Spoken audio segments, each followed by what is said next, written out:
His name is Ellis Warwick. He's 61 years old now, and he is the only one who came back. There were 5 of them who went up into the Caribou backcountry of British Columbia in October of 1998, northeast of Quesnel in the drainage above the Cottonwood River, where the logging roads give out and the man has to walk the rest on foot. 5 men went in. Ellis says somebody should say their names out loud because he is the last one who can. There was Gordon Pike, 44, the outfitter, the one who knew the country best. There was his brother, Terence, 39. There was a welder out of Prince George named Von Ashby, 51 that fall. And there was a kid, really, a 26-year-old named Isaac Wren, who Gordon was training up, and there was Ellis. 4 of them are dead. Ellis is the 5th. He will tell you exactly what they did and exactly what came for them. And he says that when he is done, you can decide for yourself whether he is a lying old man or whether some things should be left alone in the deep timber where they live. But he wants the important part said first, the part he has carried for 27 years. They killed something up there, and it was a child. They did not know that when the trigger was pulled. They found out after. And everything that happened to them for the next 4 days happened because of it. It started ordinary. That is the part Ellis says nobody believes. It started like every hunt. Gordon ran a small outfit, moose and bear mostly, and that October he had a stretch of unclaimed timber he wanted to scout for the next season. He asked Ellis along because Ellis could shoot and keep his mouth shut and did not complain about weather. Terence came because Gordon told him to. Vaughn came because he had bought a new rifle and wanted an excuse. Isaac came to learn. They drove 2 trucks to the end of a decommissioned haul road and walked the last 6 miles with packs, and they made a base camp on a bench above a creek where the timber opened just enough to see.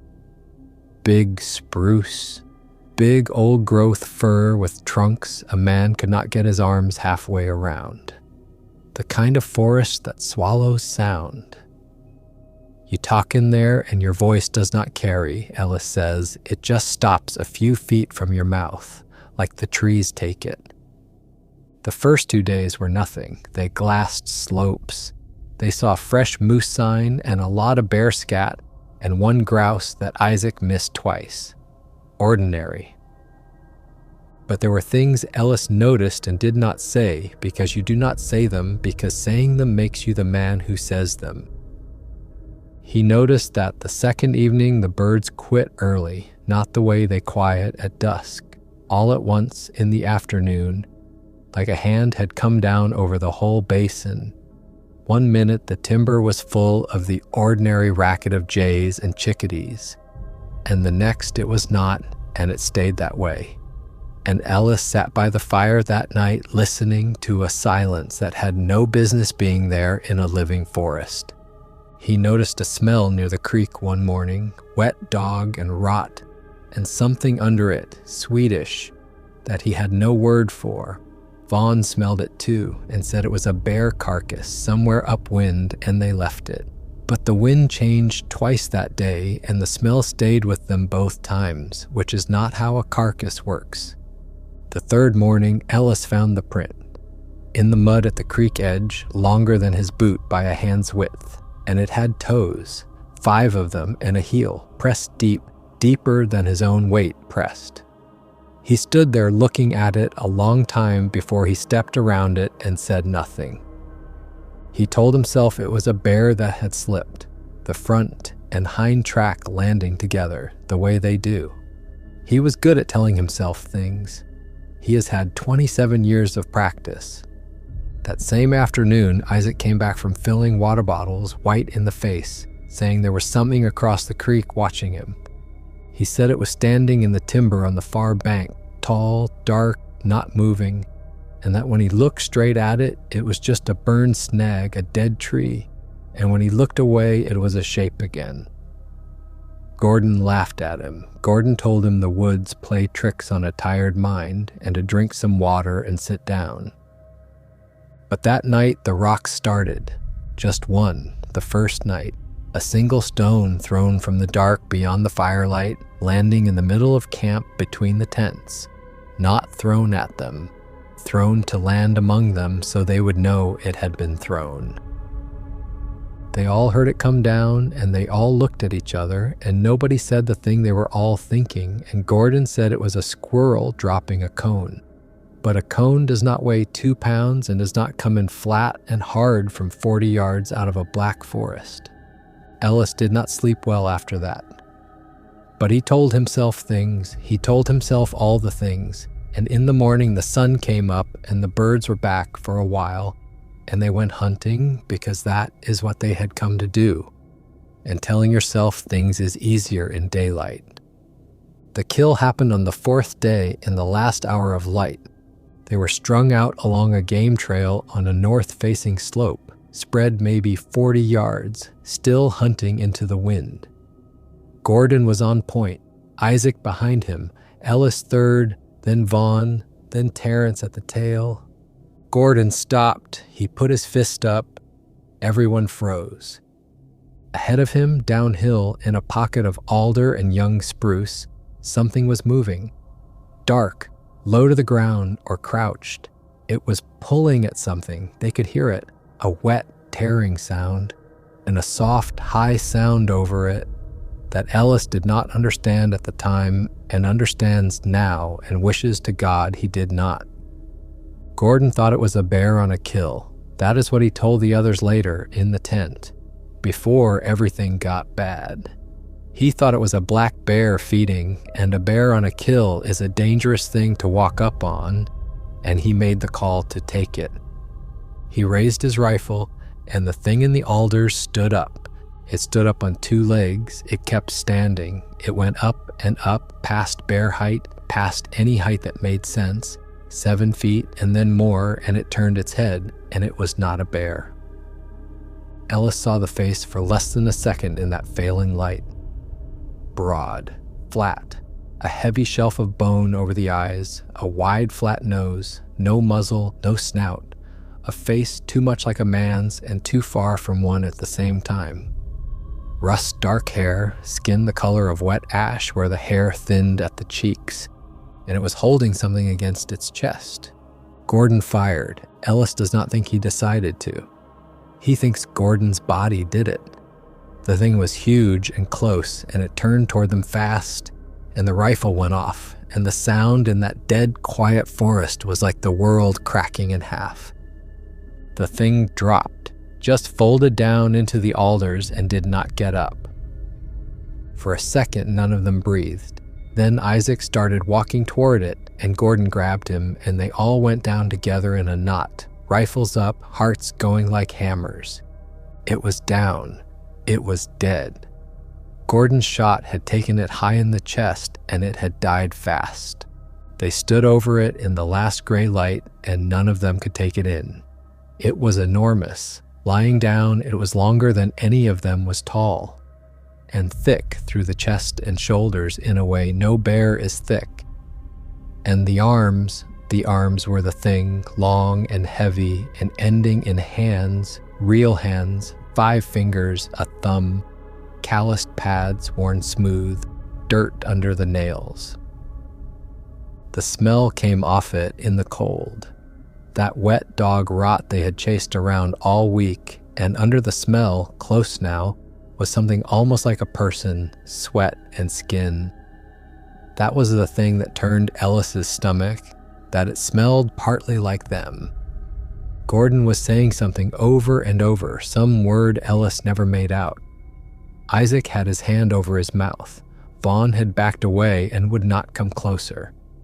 And then, in the crushed alders beside it, where it had fallen, something moved. The small one. This is the part Ellis has never told the same way twice, because there is no way to tell it that makes it bearable. The thing Gordon killed had been feeding, yes, but it had not been feeding alone. It had a young one with it, half its size, maybe less. Same broad face, same dark hair, thinner, softer. The proportions all wrong the way a child's are wrong compared to a grown thing. And the young one was hurt. Ellis does not know if Gordon's bullet had passed through and struck it, or if it had been sick or hurt some other way before they ever came. He knows it was lying on its side, making that soft, high sound he had heard. The sound he had thought was a bird, and that its breathing was wrong, and that its eyes were open and moving. Isaac wanted to help it. Ellis remembers that. The kid, 26 years old, wanted to do something for it, and Gordon told him to get back, and Vaughn was saying they had to leave. They had to leave right now, and Terrence just stood there with his rifle pointed at nothing, shaking. And the small one died while they stood there arguing about it. It took a few minutes. Then it went still. Nobody said anything for a long time. The light was almost gone, and in the silence from somewhere out in the dark timber all around them, on three sides, something began to answer. Not a howl. Ellis has heard wolves, and it was not that. It was a long, low sound that came up out of the ground itself, it felt like. And it was joined by another and then a third from different directions, spaced around them in the dark, and they were not moving closer and they were not moving away. They were just letting the men know they were there. Gordon said they needed to get back to camp. His voice was not right. And then he made the decision Ellis has gone over 10,000 times in 27 years, the decision that killed 4 men. Ellis understands why he did it and still hates him for it a little. Even now, even with Gordon gone. Gordon said they were taking the big one out. He said nobody would believe them without it. He said this was the thing men spent their whole lives looking for, and it was lying dead at their feet, and they were not going to walk away and have it be a campfire story. He said they would rig a travois and drag it to camp tonight and figure out the rest in the morning. Vaughn told him he was insane. Vaughn said, leave it, leave both of them, and walk out in the dark right now and never come back. But Gordon was the one who knew the country, and Gordon was the one whose word they followed, and the sun was down, and they were 4 miles of black timber from the trucks. In the end, they did what Gordon said. They cut poles, they rigged a drag. And in full dark, with those long, low sounds spaced all around them in the trees, they started hauling a dead giant back toward their tents. That was when the 4 days started. They got it to camp near midnight. It took all 5 of them, and it nearly broke them. The body must have gone 400 pounds, and it did not drag clean. It caught on everything, and the whole time they worked, those sounds stayed with them, keeping pace, never close enough to see. They got it into the little clearing where the tents were and dropped it by the fire ring and stood there wrecked and sweating in the cold. And Gordon, God help him, wanted a picture. He had one of those little disposable cameras, the yellow cardboard kind. He wanted a picture before morning, before anything could happen to the body, proof. He got Isaac to build the fire up, and he knelt down behind the thing in the firelight and had Vaughn take it. Ellis can still see him. Down on one knee behind that huge dead body, grinning, his hand coming up, and in the last frame throwing up 2 fingers behind its head like a kid on a school trip, a peace sign, behind the head of the thing they had killed, whose child they had left dead in the alders 4 miles back. The camera flashed, and out in the dark, all around the clearing, everything went completely silent. The sounds stopped, all of them at once. Ellis has been in quiet places. He has never been in a quiet like that. It had a pressure to it. It sat on the chest. Isaac started to say something, and Vaughn told him to shut up in a whisper, and they all stood there in the firelight in the middle of a silence that was worse than any noise. It held for a long time, minutes. And then something hit the edge of camp. It came from the tree line, out of the black, and it hit one of the standing dead spruce at the edge of the clearing so hard the whole tree shuddered and dropped a shower of dead needles, and they all went down flat. Nobody saw it. They heard it hit and heard it move off fast, a heavy crashing gait, and then quiet again. Then it came from the other side and did it again, a different tree. The same tremendous impact, like a man swinging a truck. They were circling the camp, testing, hitting the trees at the edge of the firelight where the men could hear it and feel it and not see it. The 5 of them spent that whole first night back to back around the fire with their rifles, a ring facing outward, and the things worked the edges of the camp until almost dawn. It went in waves. There would be a stretch of that awful pressing silence, 10 minutes, 20, where they would start to think maybe it was over, and then it would start again from a new direction. A tree struck, a rock thrown in. Once, a long, slow, dragging sound circling the whole camp. Just outside the firelight, something being pulled through the brush around and around them, and they never saw what, and they never saw who pulled it. Rocks came in 3 times that first night, thrown from the dark, one the size of a fist that landed in the fire and kicked up a fountain of sparks and made them all flinch and swing their rifles at nothing. Around 2 a.m, Vaughn swore he saw one of them. He was facing the downhill side and brought his rifle up and did not fire, and afterward he could barely describe it. Only that it had been standing between 2 trees just past the light, tall as the low branches, watching the fire, watching them, and that when he looked at it directly, it had stepped back into the dark without seeming to move its legs at all. He said it was like the tree it stood beside just took a step. Vaughn was not a man who talked like that. He welded steel for a living and did not have that kind of talk in him, and hearing it come out of him scared Ellis more than the rocks did. And then, near the end of the night, they did the thing Ellis believes was meant to break the men, and it nearly did. They started making the men's voices. It came out of the dark, from the tree line, in Terrence's voice, calling Gordon's name, clear as anything. Gordon's own brother's voice, out of the black timber, calling to him. Gordon came up off the ground with a sound Ellis has never heard a grown man make, and Vaughn tackled him before he could run into the trees after it. Then it came again from a different direction, the same voice, the same name. And then a third voice joined it that Ellis swears was his own, saying words he had said earlier that day, thrown back at them out of the dark from 3 directions at once. They held Gordon down. They put their hands over his mouth, and the voices worked the tree line until the sky began to go gray, calling to them, trying them, and then, as the first real light came, they stopped all at once, the way the birds had stopped on the second evening. The things did not rush them, they did not need to. They wanted the men to understand something, and by morning the men understood it completely. They were not going to be allowed to just walk out. There is one thing from just before dawn that Ellis had never told anyone until now, because he says it is the truest measure of what they were up against. The fire had burned low and none of them would move to build it up, because building it up meant stepping to the edge of the light where the wood was, and none of them would do that. So it burned down, and the dark came in closer, and in the last of the coals Ellis saw one of them. It came to the very edge of the dying firelight across the clearing, and it crouched down there low, and it looked at the body. Not at the men, at the body, at the big one lying by the fire ring that they had dragged in. It crouched there in the dark at the edge of the light and looked at its dead for a long time. And it made a sound, very low, that Ellis felt in his chest more than heard.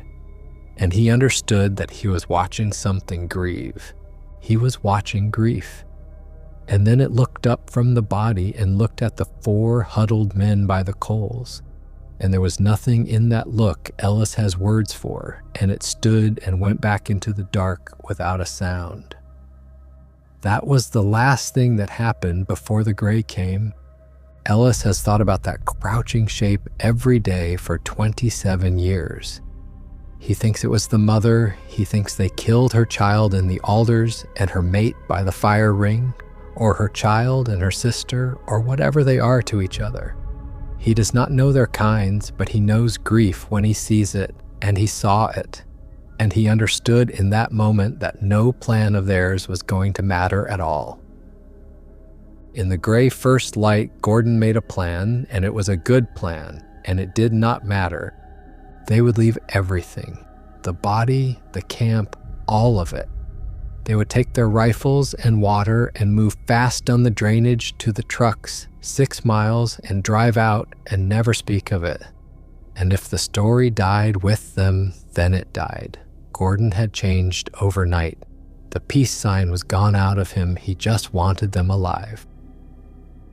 They broke into a fast walk down the game trail in the dawn, 5 men close together, and they made it about 1.5 miles before the things took Terrence. Nobody saw that either. That is the thing about them. You almost never see it happen. Terrence was at the back. They were moving through a thick patch of young spruce, single file, and there was a sound behind them, one short sound. And when they turned, Terrence was not there. His rifle was on the trail. There was no blood. There was nothing. He was just gone. And the timber on either side of the trail was moving, high up, branches swaying where nothing should reach, moving away from them and taking whatever quiet thing had come and gone. Gordon screamed his brother's name into the trees until his voice broke. Nothing answered. They could not go after him. That is the part you cannot understand, Ellis says, unless you have stood there.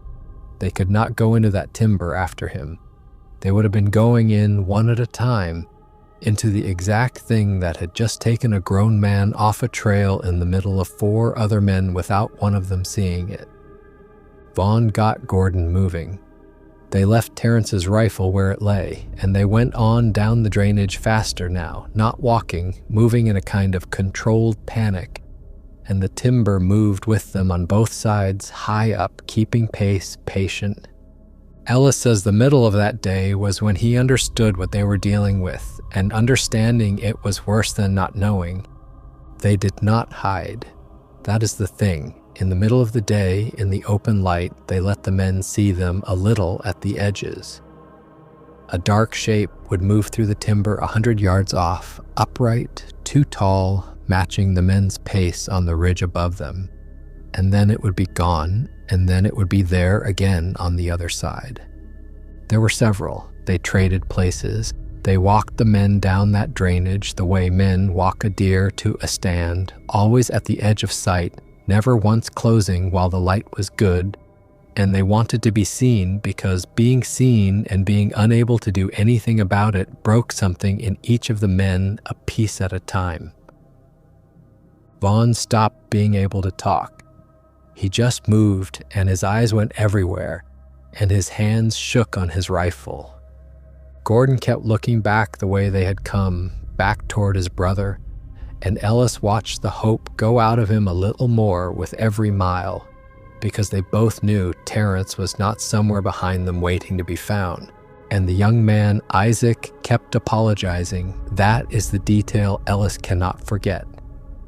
He kept saying he was sorry, over and over, quietly, to nobody as they walked.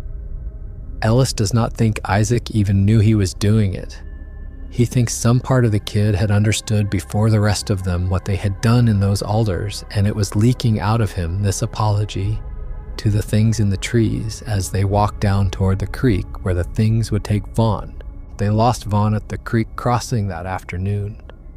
The trail dropped to the creek, and there was a log crossing, a big old windfall spanning the water, and they went over it one at a time because that was the only way. Gordon crossed. Isaac crossed. Ellis crossed. Vaughn was on the log halfway when it came up out of the creek bed below him. That one Ellis saw. It came up out of the alders, and the deadfall along the water so fast that fast is not the word. It was just suddenly standing where it had not been, enormous, dark, wet to the waist, and it took Vaughn off the log with one arm the way a man takes a cat off a fence. Vaughn did not even finish shouting. It went back into the timber on the far bank with him, and the brush closed, and that was all. They ran. The three who were left just ran down the trail away from the creek, and they did not stop until Isaac fell and could not get up, and they had to stop. They were maybe 3 miles from the trucks. It was late afternoon. There were 3 of them. And they finally understood all the way down that the things were not chasing them. They were herding them, spacing them out and taking them at the crossings and the thick places one at a time, at their leisure whenever they chose, and choosing to make it slow. Because of the child. Ellis knew it then and knows it now. Because of the small one in the alders. This was not hunting. This was a reckoning, and they were in no hurry at all. The 3 of them tried to talk it through in the last of that afternoon. Gordon had gone somewhere far back in his own head after his brother, but he came out of it enough to think, and what he thought was that they had to change the pattern. The things were taking them at the crossings and the thick places, so they would avoid the crossings and the thick places. They would stay in the open where they could see. They would not go single file. They would move 3 abreast, touching, no gaps for anything to fill. It was a good plan, the plan a smart man makes, and it did not matter, because the things had already thought further ahead than the men could think. There was only one way down the last of that drainage, and it did not care about their plan. The country funneled. It always funnels. That is why they choose the country they choose. The open ground ran out, and the timber closed in, and there was one line down through it, and they had to take it, 3 abreast for a while, and then 2, and then at the talus, 1, because a man cannot climb through boulders 3 abreast. The things knew the ground, and the men did not, and the ground was on the thing's side. Isaac hurt his ankle in the talus, going through the rocks in the failing light, went down hard between 2 boulders and could not put weight on it, and that decided where they would spend the night because they could not carry him and run, so they would not run, they would fort up in the rocks and hold. And that, Ellis thinks now, is exactly where the things had been steering them all along. Isaac died that night, and Ellis tells it plainly because the kid deserves that. They had gotten into a jumble of boulders as the light went, a talus slope where big rocks had come down off the ridge, and they wedged themselves into a gap between 2 of them where nothing could come at them except from the front. Gordon and Ellis put themselves at the mouth of the gap with the rifles and put Isaac behind them, because he was hurt, and because he was the youngest, and Ellis thinks they both, without saying it, wanted to save the kid. They came in the dark. They came at the front of the gap, straight at the rifles, and this time the men shot, both of them.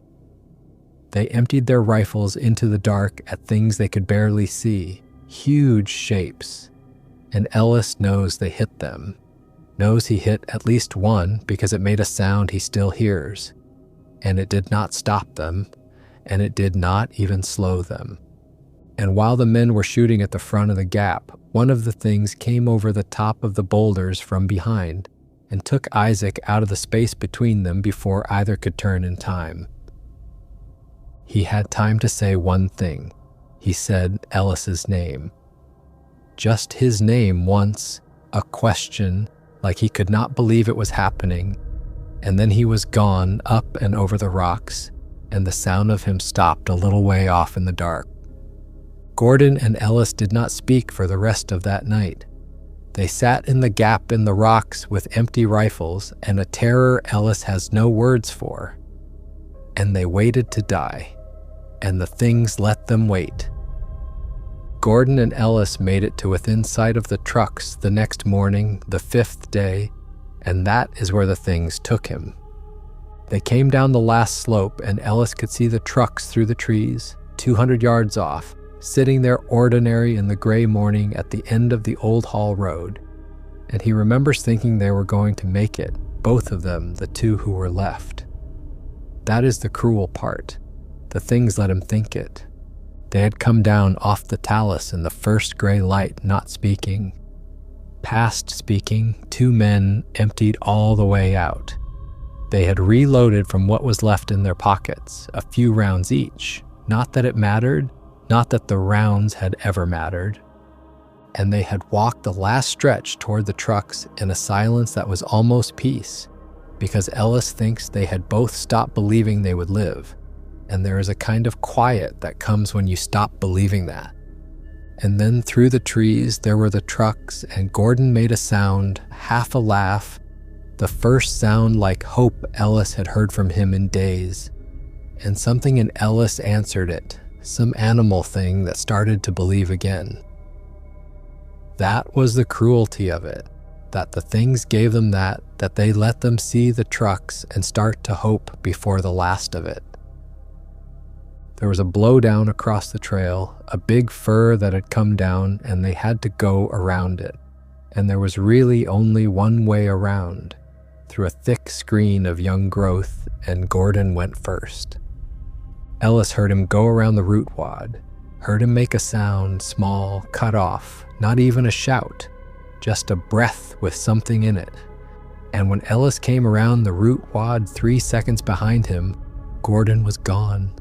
And there was one boot on the ground, laces still tied, and the timber above was swaying and settling like something very large had just gone up into it, high into the canopy, unhurried. Then the branches went still, and the forest was quiet, and Ellis was alone. He stood there alone 200 yards from the trucks, the last man, and nothing came for him. That is a thing Ellis needs you to understand. Nothing came for him. He walked the last 200 yards to Gordon's truck in the open, in plain sight, waiting every step to be taken, and he was not taken. He got to the truck, and the keys were in Gordon's pack, and he did not have the pack, and he got out again and walked back toward the root wad to look for it, and he still was not taken, and he found the pack on the trail where Gordon had dropped it, and the keys were in it. And he walked back to the truck a second time and got in and started it and drove out. They let him go. 4 men, and the things took 4 men, one at a time, at the crossings and the thick places over 4 days and 4 nights. And Ellis they let walk out in the open to the truck twice, on purpose. Ellis has spent 27 years understanding why, and here's what he believes, and you can believe it or not. They wanted one of them to live. They wanted someone to carry it out. They wanted the story told, not so that anyone would come and find them, they are far past our finding, but so that men would know. So that the next 5 men who walk into the deep timber with rifles and a disposable camera would have heard somewhere that there are places you do not go and things you do not do, and that the deep old forest keeps its own accounts and settles them in its own time and forgets nothing. Ellis was the message. He believes that is the only reason he is alive. He drove out that afternoon and did not stop until he hit pavement, and he does not remember most of the drive. He told the first person he could find, a woman at the lodge on the highway, that 4 men were still up there, that they had gotten separated, that someone had to send people, and then he sat down on the floor of her office and could not get up. The search went on for 11 days. They put men and dogs and a helicopter into that drainage.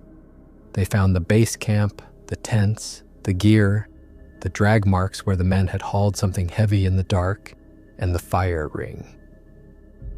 What they did not find was any body, not the 4 men, and not the thing that had been killed either, the big one they had dragged in and photographed, because by the time the searchers reached the camp, it was gone from the fire ring, dragged back out into the timber, taken home, and all that was left was a wide, flattened place in the needles and a dark stain, and that smell, which 2 of the searchers reported and neither could name. They asked Ellis a great many questions.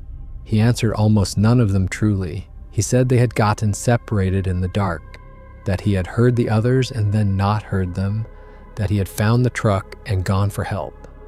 A man who tells the truth about a thing like this does not stay a free man for very long, and Ellis understood that even sitting on that office floor, so he lied, and he has lied about it for 27 years until now. 4 men vanished in the Caribou backcountry in the fall of 1998, and it went down as a hunting party lost to weather and terrain, and the search found the camp and the gear and no bodies because there are never any bodies, and after a while it stopped being news.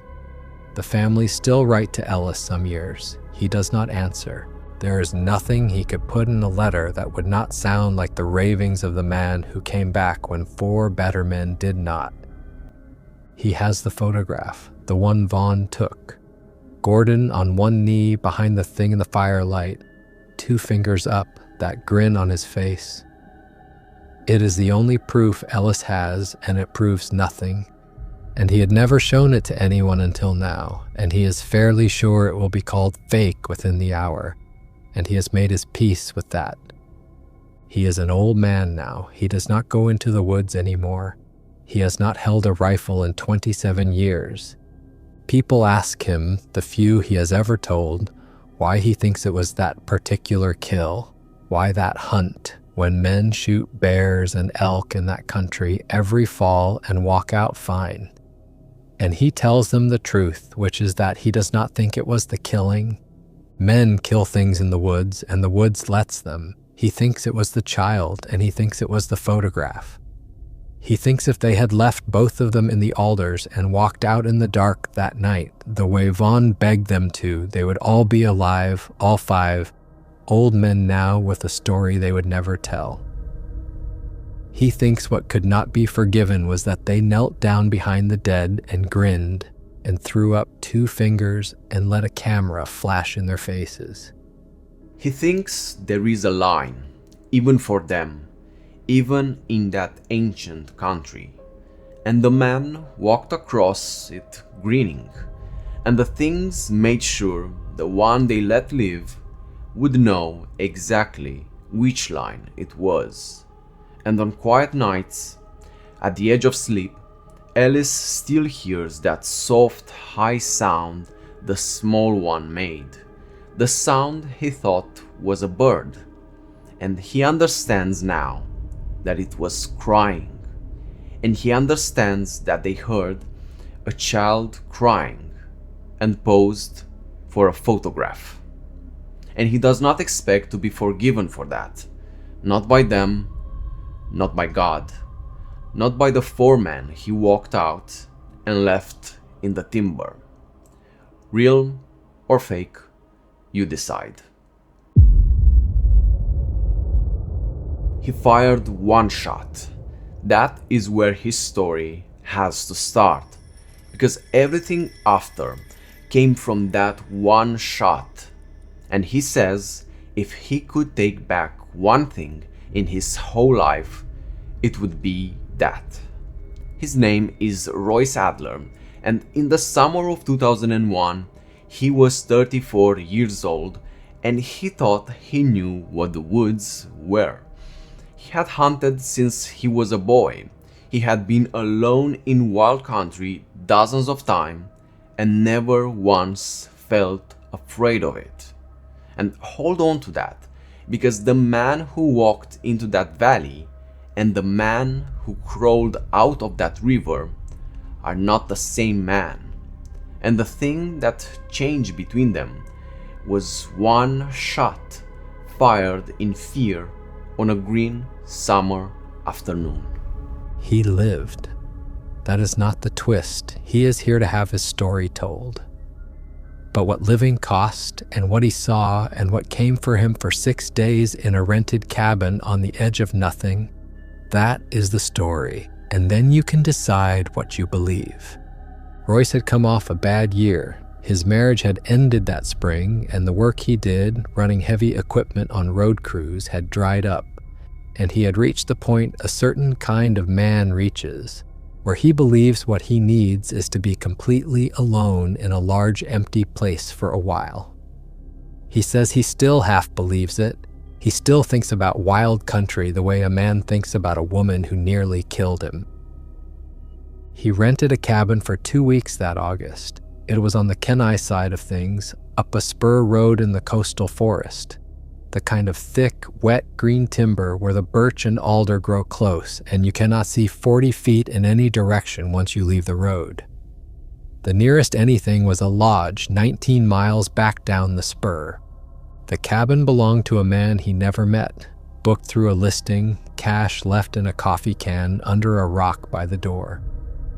There was a generator, a wood stove, a hand pump for water, and no signal of any kind. That was the point. That was why he came. He had told one friend the name of the road and nothing more, and only that because the friend made him. And he remembers being annoyed at being made to, because the whole idea was that nobody would know where he was. Nobody knew where he was. That is the load-bearing fact of everything that happened. He was there 4 days before it happened, and those 4 days were the last easy days he has ever had. He fished a small lake at the end of a game trail and caught more than he could eat. He split a great deal of wood, more than he needed, because splitting wood is the closest thing to peace he has ever found. He walked the old cut lines in the evenings with his rifle, an SKS his father had left him, the woodstock kind, not because he expected anything, but because a man walks in that country with a rifle the way he walks with boots. On the third evening, he found bear sign and thought that was the worst thing in those woods. On the fourth evening, he found the river and stood a while watching it go by, fast and cold, and thought nothing of it, and did not know he was looking at the only thing that would save his life. On the fifth evening, he walked further than usual, down a cut line into a low, boggy stretch where the alders grew thick, and that is where he met them. He did not see them come. Roy says he has talked to other men since. In the years after, men with their own stories and their own reasons to keep them quiet, and every one of them says the same thing. You do not see them come. They are there, and then more of them are there, and you never see the moment between. He came around a screen of alder into a clearing, and there were 3 of them in it, spread across the open ground 30 feet away, and a 4th off to his right at the edge of the trees. Black, solid black, all of them, tall, hunched at the shoulder, arms too long. And they were not surprised to see him. That is the thing he needs you to understand. He was surprised, they were not. They had known he was coming down that cut line for who knows how long, and they had arranged themselves in that clearing, and they were waiting for him to walk into it. And they started toward him, not fast. That was almost worse. They came slow, spread out, closing the distance the way you would herd an animal, the near ones angling to cut off the sides. And Royce did the thing every instinct in a frightened man screams to do. He raised the rifle and he fired. He fired at the nearest one, the big one in the center, and he knows he hit it. At 30 feet you do not miss, and it did not fall and it did not run. It stopped. It stopped and it looked at him. And the others stopped, and for one endless second the whole clearing was frozen, the smoke from his barrel hanging in the wet air. And Royce understood in that second with his whole body that he had done something very wrong. Then they came at him fast, all of them, and he ran. He ran the cut line back the way he had come in a blind animal panic, and he could hear them behind him and beside him in the alders, keeping pace, that heavy crashing gait. And he did not think, he just ran for the one thing his mind could hold, the cabin. By some grace, he made the cabin door with them right behind him, and he got in and through the bar and stood in the middle of that one-room cabin with his heart trying to come out of his chest. Something hit the wall. The whole cabin jumped. Dust came down from the rafters. Something hit the door, and the bar held, and the door held, and he heard the wood groan. He got the rifle up. He got the shutters closed over the 2 windows, heavy plank shutters with iron pins. Thank God the man who built that place had built it against bears or against these. Royce does not know which. He barred everything he could bar. And then he stood in the middle of the room in the dark with his father's rifle and listened to them go around and around the outside of the cabin all night long, hitting the walls, testing the door, running something hard and slow across the shutters like a fingernail as big as a knife. That was the first night. There were 6. Royce says the story is not the running and it is not the river. The story is the 6 days and what they did to him without ever getting through the door. They never left. That is the first thing. In all his life in the woods, he had understood animals to move on, to lose interest, to have somewhere else to be. These did not. Every time he put his eye to the crack in the shutter, at any hour one of them was in the tree line, standing, watching the cabin, just standing there at the edge of the green in the rain, patient as a stone, and when one moved off, another took its place. They were in shifts. He is careful saying that because he knows how it sounds, but they were in shifts, and animals do not work in shifts. They did not let him sleep. The second night and every night after, the moment he started to go under, something would hit the cabin, one tremendous blow in the wall right beside his head, and he would come up with the rifle and his heart slamming, and nothing more would happen for an hour until he started to fade again. And then another blow on the other wall. They were doing it on purpose. They were taking his sleep from him a piece at a time, and by the 3rd day he was seeing things at the edges of the room, and by the 4th day he was not sure anymore what he had heard and what he had dreamed. They took the generator on the 2nd day. He heard them do it, a wrenching and a dragging, and when he dared to look, the generator was simply gone from its lean-to, torn off its mounts and taken, and with it any light and any hope of noise covering him. They took the woodpile the same way, not all at once, a little at a time over the days, so that each morning there was less of it. And he understood after the 2nd morning that they were not taking it for any use. They were taking it because he needed it, because the stove was the one warm living thing he had in there, and they wanted him to watch it get harder to keep. That is a mind, Royce says. That is not an animal. An animal does not ration your firewood to break you. On the 3rd day, one of them spoke through the wall. He does not know how else to say it. He was against the far wall in the gray afternoon light that came through the shutter cracks, and something came up to the outside of the wall, close, and he heard it settle against the logs, and it made a low sound, very quiet, right at the level of his ear through the wood, and then it made another sound, different, and then it waited, like it was asking him something, like it was giving him a chance to answer.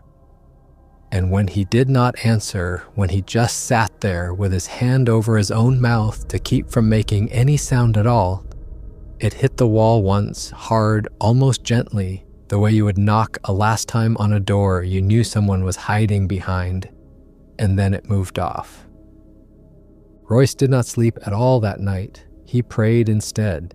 He had not prayed since he was a boy, and he prayed all night, and he was not sure anyone was listening, but it was the only thing he had that they could not take through the wall. They made sounds at night, long, low sounds spaced around the cabin, answering each other, and once, only once, on the 4th night, something he will not describe well because he cannot, a sound that went up and had almost words in it, almost, and every hair on his body stood up, and he put his hands over his ears like a child. By the 5th day, he had begun to lose the edges of things. He would look at the shutter and be sure he had seen an eye at the crack, a real eye, wet and dark and level with his, and he would blink and there would only be the gray line of daylight. He would hear his own name and the sounds they made outside, which was not possible. They did not know his name, but he heard it anyway, low, drawn out from the tree line. And he knew it was his mind coming apart, and he could not make it stop. He ate the last of his food on the 5th day. There was nothing after that. And he sat in the dark and did the arithmetic of it, how long a man lasts without food, how long without sleep, and he understood that they had done the same arithmetic, that they had known it from the first night, that the whole siege was just the long, patient wait for a number they already knew, and that the number was close. On the 4th night, they almost got in. He had thought the door and the shutters made him safe. He had told himself that for 3 days. On the 4th night, they showed him they had been letting him believe it.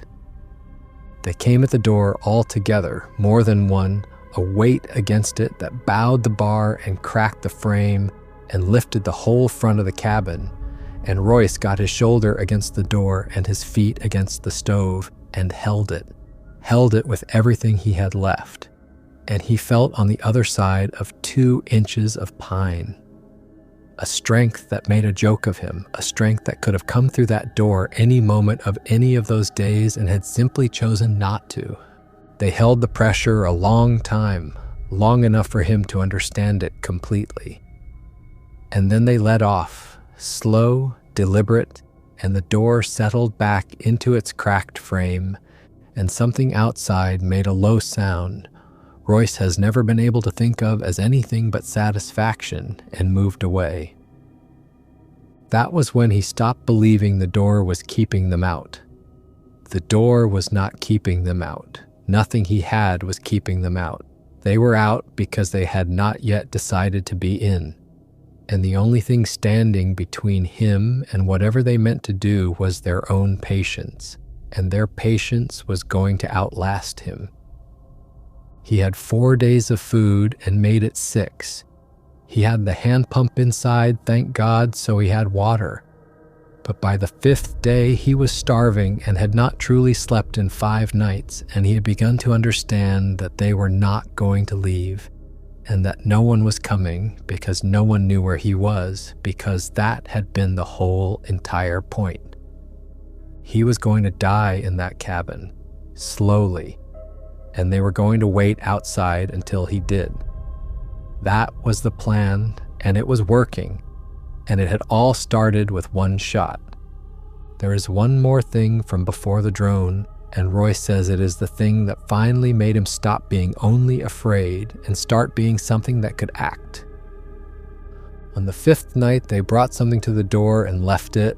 He heard them come, careful, and heard a shifting and a settling right against the base of the door.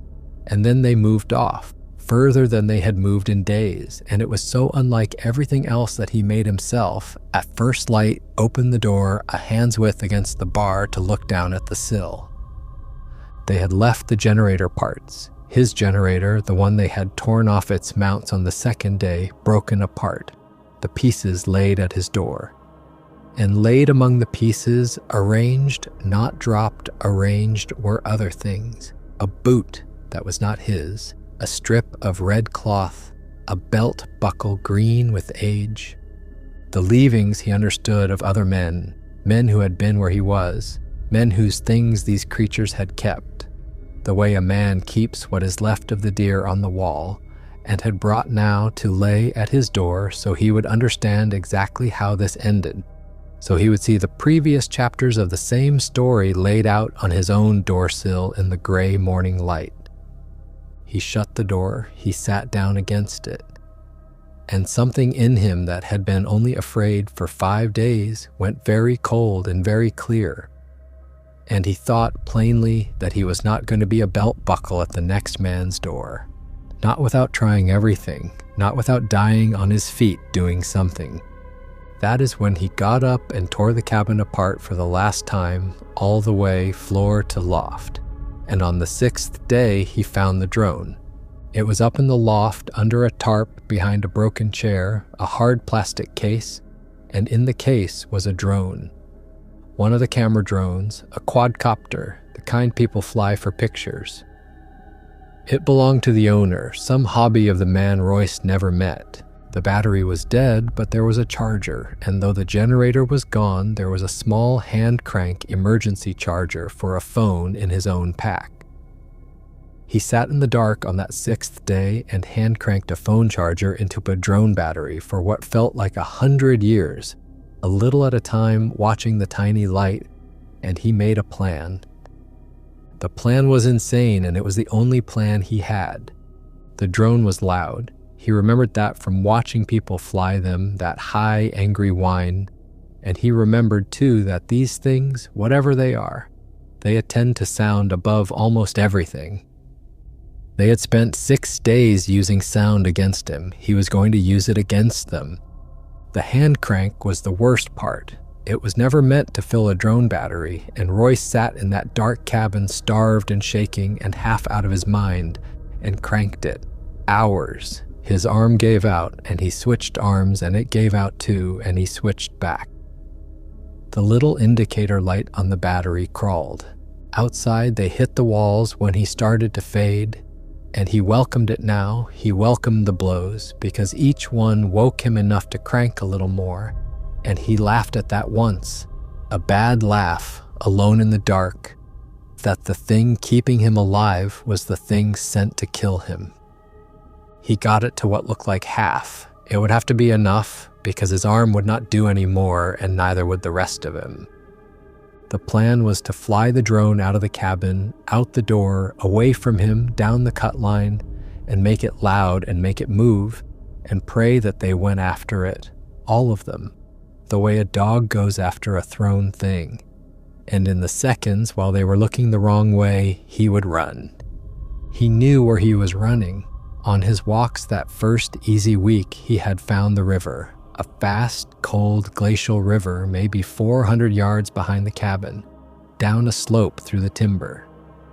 He had thought at the time it was too fast and too cold to cross.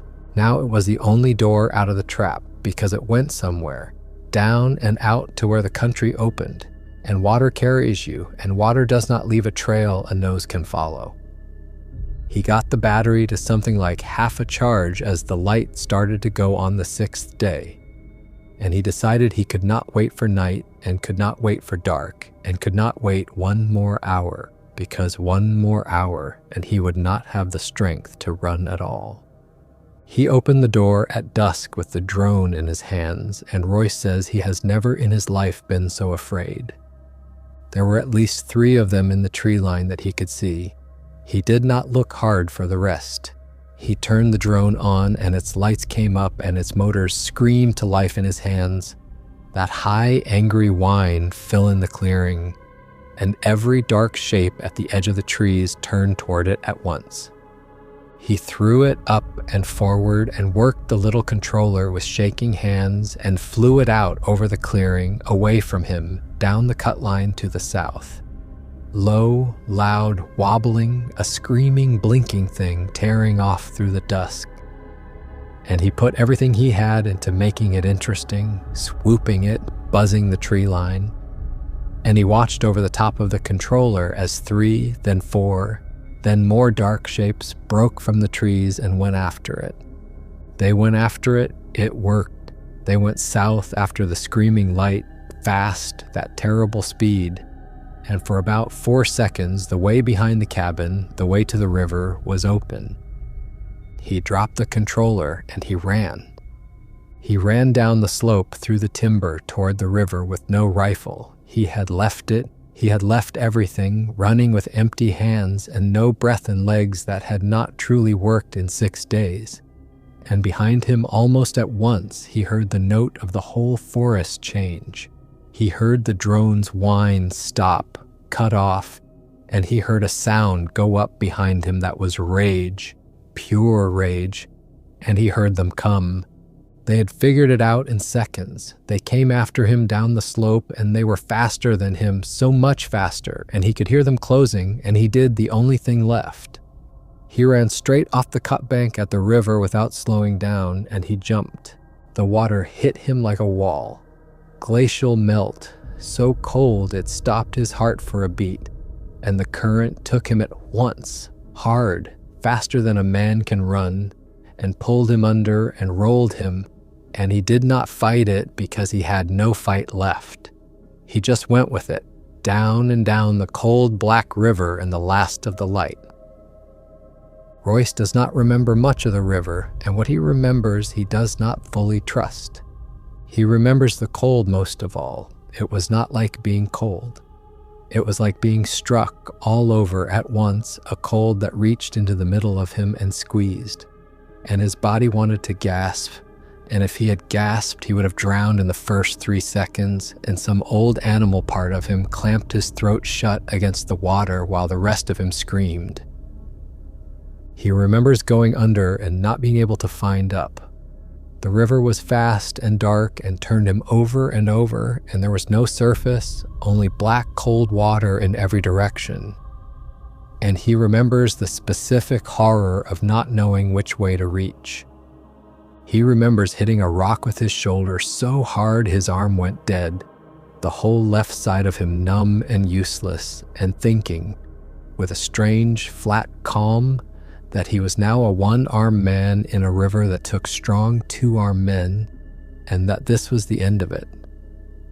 He remembers being pushed under a sweeper, a fallen tree lying out across the current, the branches raking his back, and how close that was, because a sweeper is the thing that drowns rivermen, holding you under while the water pours over you, and he remembers the branches letting him go when they had no reason to let him go. And he remembers praying, not with words, past words, just a single long reaching upward with everything left in him. And the strangest thing, which is that somewhere in the middle of that reaching, he stopped being afraid. The cold stopped mattering. The dead arm stopped mattering. He went somewhere very quiet and very still, while his body went on being thrown down the river. And from that quiet place, he was not fighting anymore and not afraid and simply waiting to see what would happen. The way you wait at the end of a long day to see if someone is coming to the door. He should have drowned. Royce is clear about that. A man at the end of 6 days without food or sleep, with a dead arm, in a glacial river at speed, in the dark, under a sweeper, drowns. That is what happens. That is the only thing that happens. Every riverman he has told this to has gone quiet at that part because they know what that river was and they know what should have come of it. He did not drown. He came to on a gravel bar a long way down river in full dark, face down, half in the water, breathing, and he does not know how he got there and has never been able to explain it and has stopped trying. His dead arm had come back enough to hurt. He dragged himself the rest of the way up onto the gravel with it screaming and lay there on the stones in the dark. And he was alive, and he could hear the river going by that had not taken him, and he could not stop shaking, and it was not only the cold. He walked out over the next day and a half. He had no boots, he remembers keeping, no rifle, no food, and a shoulder that would not work right, and he followed the water downstream because water goes somewhere. And he drank from it and did not think, he just walked, one foot and then the other along the gravel and through the brush. The whole first day he kept looking back and kept listening, certain they would come down the river after him. They did not come. Below that river, past that valley, they did not come. It was as if the valley was theirs and the river was the edge of it. And once the water had carried him over the edge, he had passed out of their country and out of their accounting, and they were done with him. The second day, he came to a bridge on the main road, and a couple in a truck found him walking the shoulder.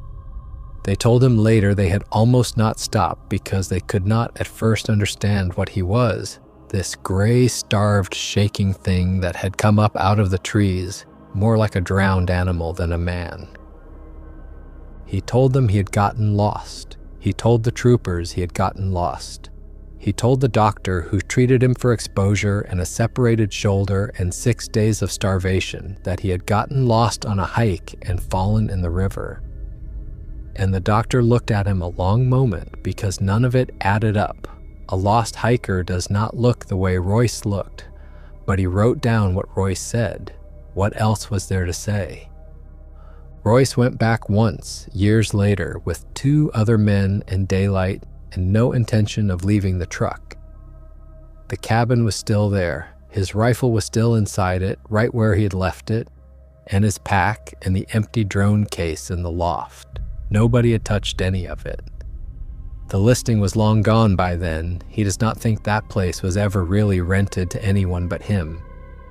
And in the mud around the cabin, grown over but still there if you knew to look, were the marks of 6 days of something walking a circle. A packed trail worn into the earth all the way around the building, round and round and round.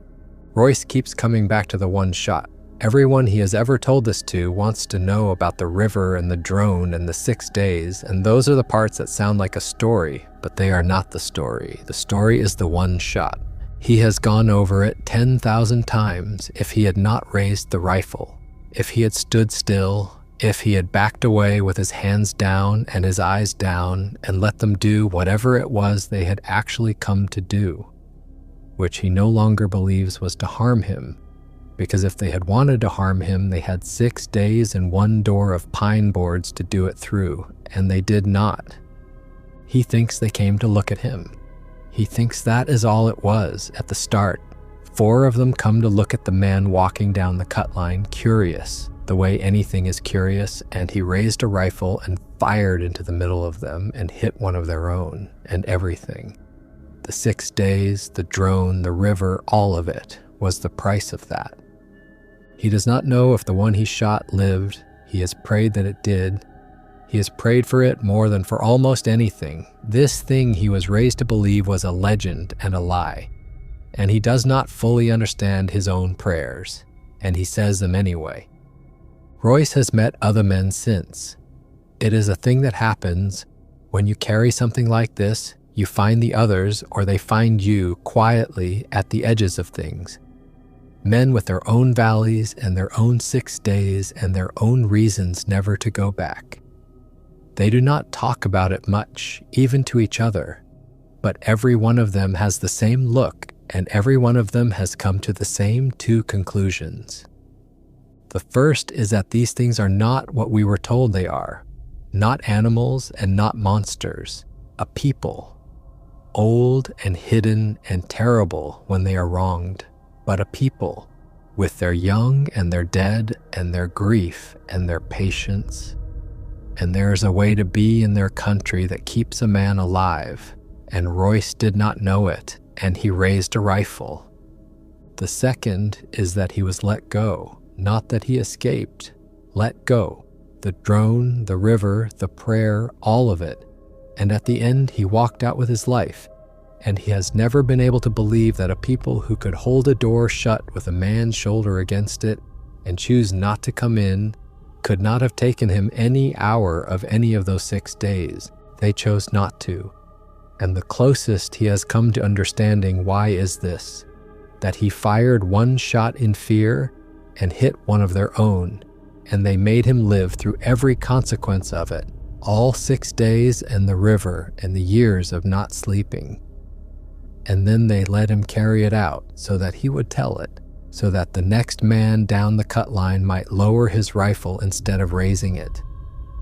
He is alive, but he should not be. A man does not survive that river, and he survived it. And he has spent the years since quietly certain that he was let out of that valley, the same way he believes he was pulled out of that water, that he was spared, and that being spared is not the same as being forgiven, and that he will spend whatever is left of his life trying to tell the difference. He fired 1 shot, and he has never fired another one. He says he never will. Real or fake, you decide.